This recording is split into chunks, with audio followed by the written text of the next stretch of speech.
Screening strategies. After the construction of genomic or cDNA libraries, next step is to detect a target clone. Before going to discuss the screening strategies, again I briefly tell you about the definition of genomic library.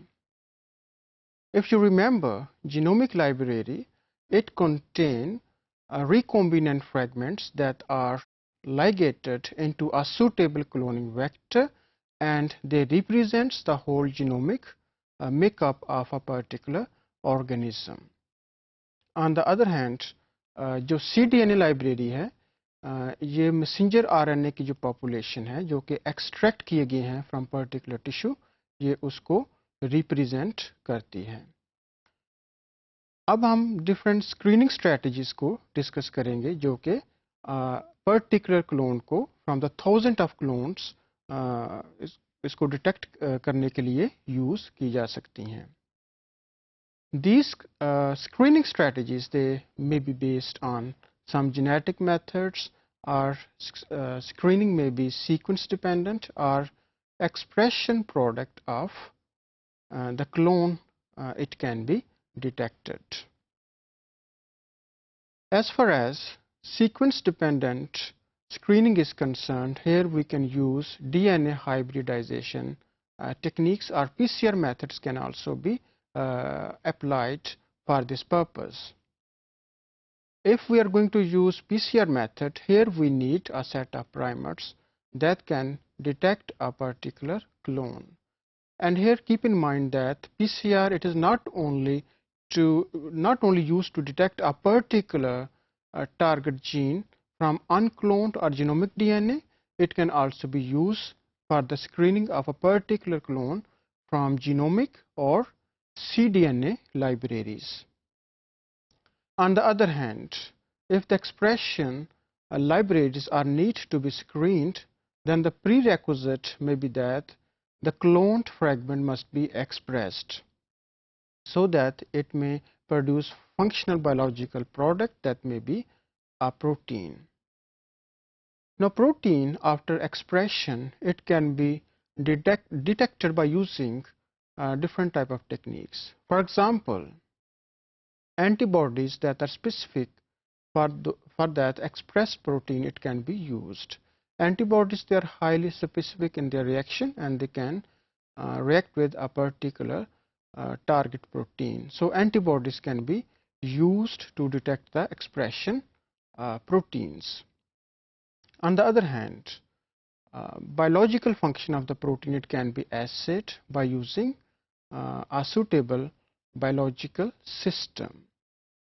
So we can say that screening strategies, they may be based on genetic methods, or sequence dependent screening may be there, and screening of expressed libraries can be there.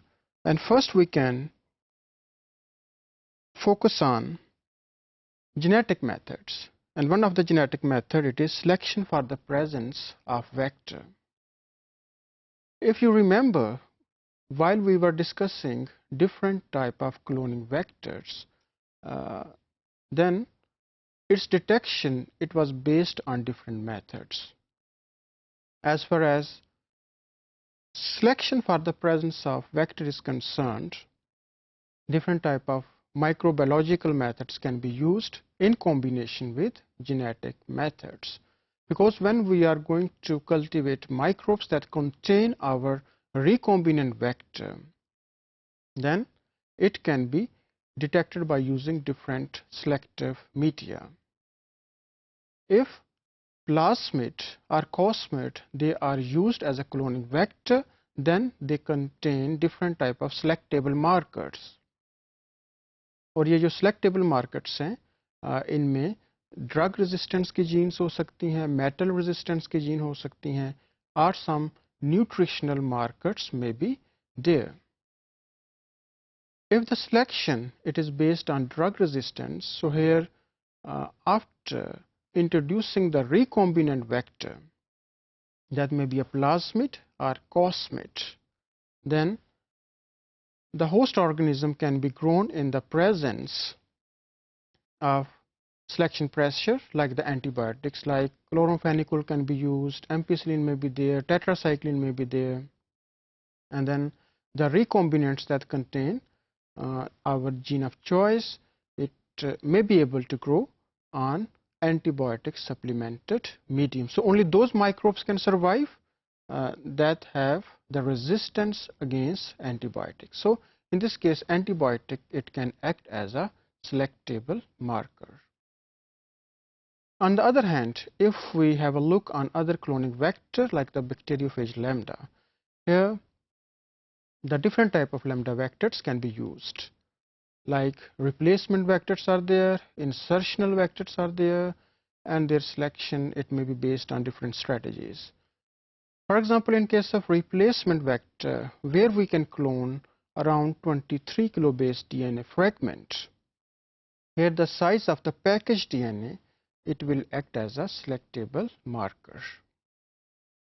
And those other phages that contain only the viral DNA arms, like the right or left arm without the insertion of the foreign DNA, they are too small to be packaged. So the viable phages will not be produced. So here the size of the genomic DNA, it will act as a selectable marker.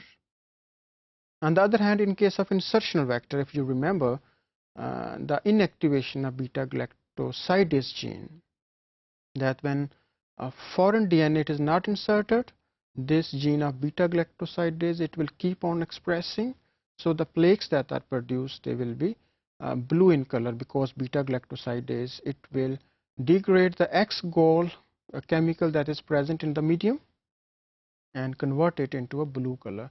So blue plaques indicate the ligation of the vector without the insertion of foreign DNA. On the other hand, if foreign DNA is inserted, the expression of beta-galactosidase gene, it is inactivated, and we will get colorless plaques. So in this case, this strategy of genetic methods, it can be used to differentiate between the recombinant vector or the native DNA, or in other cases the parent vector, it can also be differentiated.